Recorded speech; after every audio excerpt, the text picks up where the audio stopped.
Hello అండి, అందరికీ నమస్తే. నేను మీ Gaurav Krishna. Welcome back to our channel wall poster. ఏంటంటే బిగ్ బాస్ సీజన్ 9 లో నాగార్జున గారు ఇప్పటి వరకు కంటెస్టెంట్ పైన ఎక్కువగా గరం కాలేదు.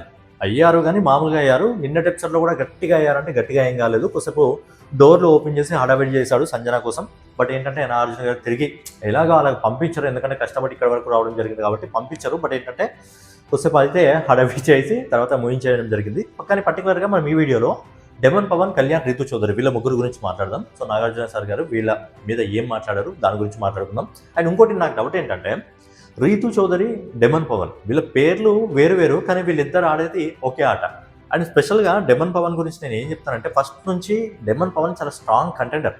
సో మనోడి గేమ్ పాడైపోతుంది అంటే ఖచ్చితంగా రీతు చౌదరి పాలే పాడైపోతుంది. ఎందుకంటే డెమన్ పవన్ బిగ్ బాస్కి రీతు చౌదరి కోసమే వచ్చాడా, రీతు చౌదరిని గెలిపించడానికి వచ్చాడా, రీతు చౌదరి కోసం ఆడడానికి వచ్చాడా, బాస్కి తన గేమ్ తన ఆడడానికి వచ్చాడా, లేకపోతే రీతు చౌదరి కోసం గేమ్ ఆడడానికి వచ్చాడా అని ఫస్ట్ నుంచి మనం చూస్తున్నా అదే అర్థమవుతుంది. అండ్ రీసెంట్గా లాస్ట్ టైం క్యాప్టెన్సీ టాస్క్లో తను గివప్ ఇచ్చడం, లాస్ట్ టైం మొన్న టాస్క్లో కూడా కళ్యాణ్ని తప్పించి తనను ఉంచడం, ఇవన్నీ ఏంటంటే రీతు చౌదరి కోసమే డెమన్ పవన్ గేమ్ ఆడుతున్నాడా అన్నట్టు చూసే వాళ్ళకి అందరికీ అదే అనిపిస్తుంది. అండ్ సంజన గారు ఏదైతే మాట్లాడుతున్నారో వీళ్ళ రిలేషన్షిప్ మీద, మరి ఇక్కడ సంజన గారు తప్ప నిజంగా, లేకపోతే మనం తప్ప? సో సంజన గారికి ఏదైతే కనిపిస్తుందో వాళ్ళు అదే విధంగా బిహేవ్ చేస్తున్నారా? రీతు చౌదరిది, డెమన్ పవన్ది రిలేషన్షిప్ ఏదైతే ఉందో నిజంగా మీకు ఫ్రెండ్షిప్ లాగా కనిపిస్తుందా వాళ్ళ? ఎందుకంటే వాళ్ళు హౌస్లో ప్రవర్తించే తీరు ఫ్రెండ్షిప్ లా ఇక్కడ కనిపించదు.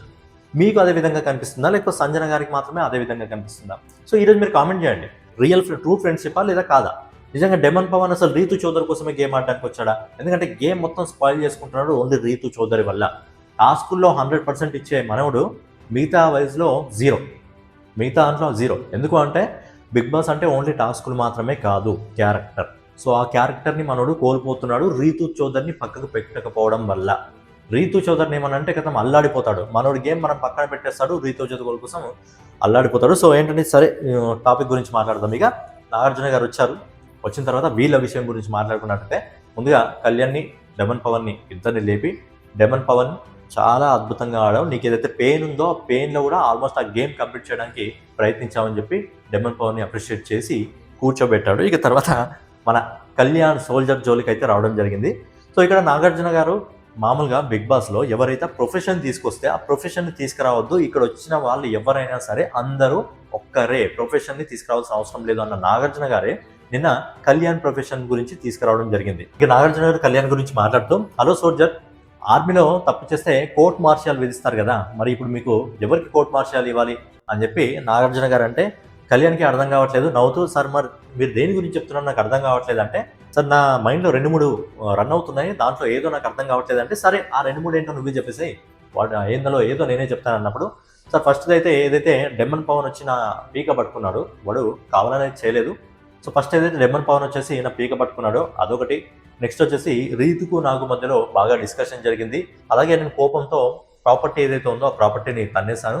దాంతోపాటు 4వది ఏంటంటే అగ్రెషన్ని కంట్రోల్లో చేసుకోలేకపోయాను అని చెప్పి అన్నాడు. అయితే డెమన్ పవన్ ప్రస్తావన ఉందో, డెమన్ పవన్ గురించి కళ్యాణ్ ఎక్స్ప్లెయిన్ చేస్తూ, సో డెమన్ పవన్ ఏదైతే వచ్చిన పీక పట్టుకున్నాడో అది వాడు పట్టుకోలేదు, నన్ను ఆపే ప్రయత్నంలో వచ్చి పట్టుకున్నాడు అని చెప్పి అక్కడ చాలా మంచి మాట, మంచి ఇనిషియేటివ్ అయితే తీసుకోవడం జరిగింది. కానీ బయట చూసిన ఎవరికైనా సరే డెమన్ పవన్ ఏంటంటే కొంచెం జిమ్ పర్సనాలిటీ కాబట్టి ఆ హ్యాండ్ అనేది చాలా ఫోర్స్గా వచ్చేసింది. ఎందుకు రాదు?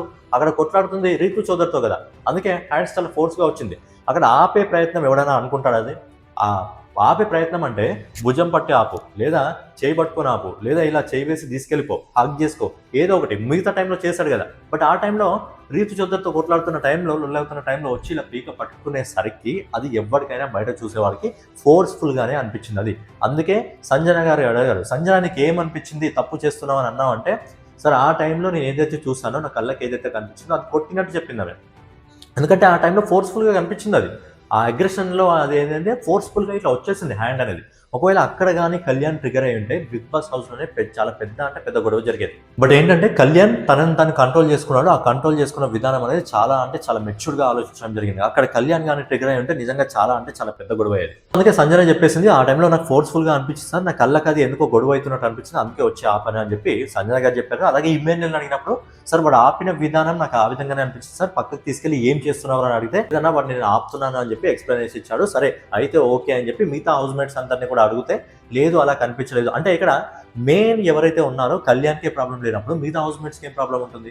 సో కళ్యాణ్ అలా ఫ్రెండ్షిప్, వాళ్ళ మధ్యలో ఫ్రెండ్షిప్ ఉంది కాబట్టి ఆ ఫ్రెండ్షిప్ని అక్కడ ఎక్కడ స్పాయిల్ చేసుకోకుండా అంత మంచి ఇనిషియేట్ అయితే తీసుకోవడం జరిగింది. ఒకవేళ వేరే వాడు ఉంటే ఖచ్చితంగా ఆ టైంలో ఖచ్చితంగా ట్రిగర్ అయ్యేవారు, పెద్ద గొడవ అయ్యేది. కానీ అక్కడ కళ్యాణ్ ఉన్నాడు కాబట్టి అప్పటికి ఇంకా కంట్రోల్ చేసుకున్నాడు.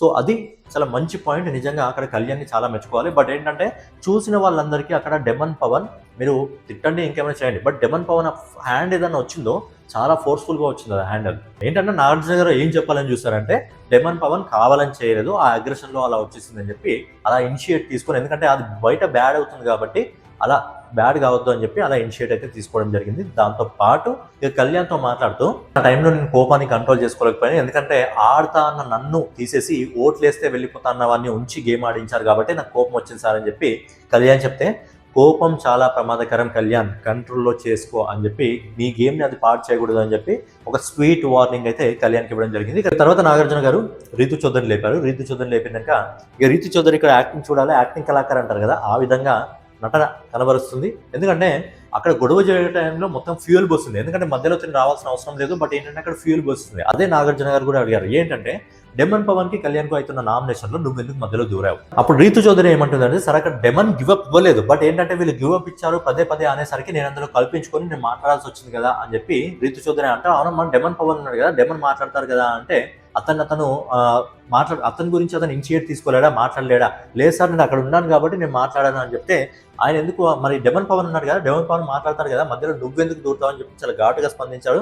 డెమన్ పవన్ కి ఏమన్నా నువ్వు లాయర్వా అని చెప్పి కూడా చాలా ఘాటుగా స్పందించారు. సార్ వాళ్ళు పదే పదే గివప్ ఇచ్చేసాడు అంటే నేను మధ్యలో వచ్చానంటే, అవును కదా గివప్ ఇచ్చేసాడు కదా, నీకోసమే కదా గివప్ ఇచ్చేసింది అని చెప్పి మళ్ళీ చెప్పాడు. ఇదే సమయంలో ఏంటంటే కళ్యాణ్ ఏదైతే బ్లూ టీమ్ డిస్కషన్ ఉందో, బ్లూ టీమ్ డిస్కషన్ వచ్చింది. ఆ బ్లూ టీమ్ డిస్కషన్ లో సార్ అందరం కూర్చున్నప్పుడు మేము టీం కోసమే ఆడదామని అన్నాను, అక్కడ పవన్ కూడా తలూపాడు, కానీ తర్వాత తిరిగి టీం కోసం ఆడలేదు అన్నప్పుడు మళ్ళీ డెమన్ పవన్ మాట్లాడుతూ, లేదు సార్ వాళ్ళ పేరు తీసుకొచ్చారు అందుకే నేను బాధపడి అక్కడ నుంచి వెళ్ళిపోయానంటే, మళ్ళీ రీతు మధ్యలో దూరి డిస్కషన్ 2 సార్లు జరిగింది సార్, అప్పుడు ఉన్నాడు సార్ అని చెప్పి చెప్పింది. సో దీంతో నాగార్జున సార్ మళ్ళీ గరమయ్యాడు, ఏంటంటే నువ్వు నిజంగా డెమన్ పవన్ కి లాయర్ లాగా పనిచేస్తున్నావు అమ్మా, మధ్యలో ఎందుకు దూరుతున్నావు అని చెప్పి మళ్ళీ గరమయ్యాడు. ఏమంటే లేదు సార్ అక్కడ కూర్చొని చెప్పినప్పుడు టీం కోసం ఆడదాం అన్నప్పుడు ఓకే అన్నాడు పవన్ అని చెప్పి చెప్పాడు. బట్ ఏంటంటే ఇది ఒక కన్క్లూజన్ కి రాలేదు కాబట్టి వీడియో వేసాడు, వీడియో వేసిన చూస్తే చాలా క్లారిటీగా ఉంది ఏంటంటే డెమన్ పవన్ ఓకే అన్నాడు.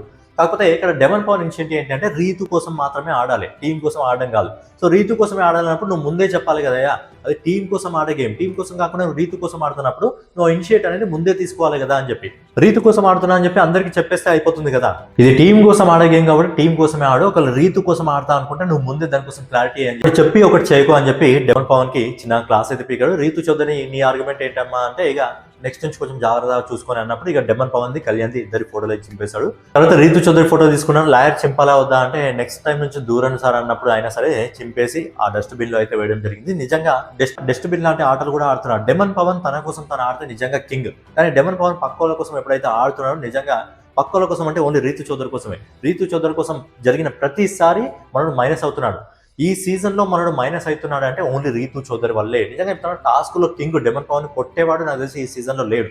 బట్ ఏంటంటే క్యారెక్టర్ వైజ్ గా వచ్చేసరికి రీతు చౌదరితో ఏదైతే రిలేషన్షిప్ ఉందో, ఈ రిలేషన్షిప్ వల్ల పూర్తిగా మైనస్ అవుతుంది మనోడికి. యాక్చువల్గా మనోడు కరెక్ట్ గా ఆడితే, కరెక్ట్ గేమ్ ఆడితే నిజంగా టాప్ 1, టాప్ 2లో, టాప్ 3లో ఉండాల్సిన కంటెండర్ మనోడు. బట్ ఏంటంటే ఈ రీతు చౌదరి వల్ల ఏంటంటే మనోడి గేమ్ కూడా పాడైపోతుంది, డెమన్ పవన్ గేమ్ కూడా పాడైపోతుంది. సో అది డెమన్ పవన్ కి అర్థం కావట్లేదు. ఫ్యామిలీ మెంబర్స్ వచ్చినప్పుడు కరెక్ట్ సలహాలు సూచనలు అనేది ఇవ్వలేదు. సో అది ఇస్తే బాగుండేది. రిలేషన్షిప్ వల్ల డెమన్ పవన్కి అర్థం కావట్లేదు, కానీ అతని గేమ్ కూడా దెబ్బతింటుంది. ఇదే అందరూ చెప్పే ప్రయత్నం చేస్తున్నారు హౌస్ లో, బట్ తను వినట్లేదు. సంజన గారు క్లారిటీగా చెప్తున్నారు, ఇంకా మీ రిలేషన్షిప్ వల్ల నీ గేమే పాడైపోతుందా అన్నట్టు చాలా క్లారిటీగా చెప్తున్నారు, బట్ వాళ్ళకి అర్థం కావట్లేదు. కానీ ఈ ఓవరాల్ లో ఏంటంటే కళ్యాణ్ ఏదైతే ఉన్నాడో, కళ్యాణ్ ఇనిషియేట్ తీసుకొని డెమన్ పవన్ కావాలని పట్టుకోలేదు సార్, నన్ను ఆపే ప్రయత్నం నిజంగా చాలా అంటే చాలా మెచ్యూర్గా ఆలోచించాడు. నిజంగా మెచ్చుకోవాలి కళ్యాణ్. అందుకే టాప్ 1, టాప్ 2 పొజిషన్లో ఉన్నారు. అందరూ కూడా ఇది కళ్యాణ్ ఇష్టపడుతున్నారంటే రీజన్ అదే అనమాట. ఏంటంటే చాలా మెచ్యూర్గా ఆలోచించడం, ఎక్కడ ఏ విధంగా ఉండాలో ఆ విధంగా ఆలోచించడం. సో అందుకే కళ్యాణ్ అందరూ ఇష్టపడడం జరుగుతుంది. అందుకే నేను ఆయన తీసుకున్న ఆలోచన కూడా చాలా అంటే చాలా, ఆయన తీసుకున్న నిర్ణయం కూడా చాలా అంటే చాలా మెచ్యూర్గా ఉంది. చేసిన తప్పుని కళ్యాణ్ చేశాను అని చెప్పి ఒప్పుకున్నాడు. మిగతా వాళ్ళలో బుకాయించలేదు, చేయలేను చేశానని చెప్పి బుకాయించలేదు. చేసిన తప్పుని సార్ నేను తప్పు చేశాను. అది ఒక మంచి లక్షణం, ఒక విన్నర్కు ఉండాల్సిన మంచి లక్షణం. సో కళ్యాణ్ నిన్న మంచి ఇనిషియేటివ్ తీసుకోవడం జరిగింది. సో ఫైనల్ గా మీరు కామెంట్ చేయండి, రీతు చౌదరి డెమన్ పవన్ రిలేషన్షిప్ పైన సంజన గారికి అలా అనిపిస్తుందా, మీకు కూడా అలా అనిపిస్తుందా? సో సంజన గారికి తప్పు అనిపిస్తుందా, మీకు కూడా తప్పు అనిపిస్తుందా? అలాగే డెమన్ పవన్ గేమ్ అనేది రీతు చౌదరి వల్లనే పాడైపోతుందా అనేది కూడా మీరు కింద కామెంట్ చేయండి. సో ఫైనల్ గా ఇదన్నమాట వీడియో మీకు నచ్చినట్లయితే ఖచ్చితంగా లైక్ చేసి కామెంట్ చేసి సబ్స్క్రైబ్ చేసుకొని రెగ్యులర్ గా ఇలాంటి వీడియోస్ కోసం మన వాల్ పోస్టర్ ఛానల్ ని ఫాలో అవుతూ ఉండండి.